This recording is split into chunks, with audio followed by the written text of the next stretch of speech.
आवाज हुई ते नबी पाक नूं जदों दफन करके अनस बिलाल वापस पलटे ने ते बाहर कौन खड़ी है? नबी दी लखते जिगर सैयदा फातिमा तु ज़हरा इंज दीवार ना टेक ला के इस तरह दीवार दे सहारे ते खड़ियां ने।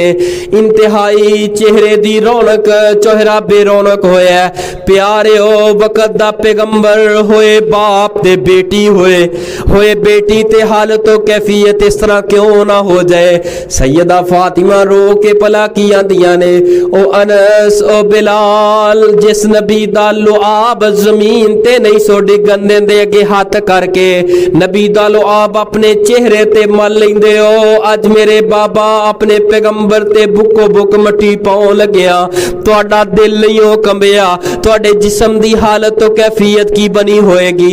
अनस बिलाल रो के जवाब की देंदे ने, मां जी सैयदा फातिमा, अज की तुहानू दसीए, जिस तरह सा मिट्टी पाईए साडे सबर दे बंधन सारे ही टुट गए सन। असी मट्टी पा रहे सा, साडी हालत तो कैफियत बन गई से, सानू पता ही नहीं साडे वास्ते सारी दुनिया अज उजड़ गई सी। सानू मदीने अंदर अंधेरा ही अंधेरा नजर आ रहा सी।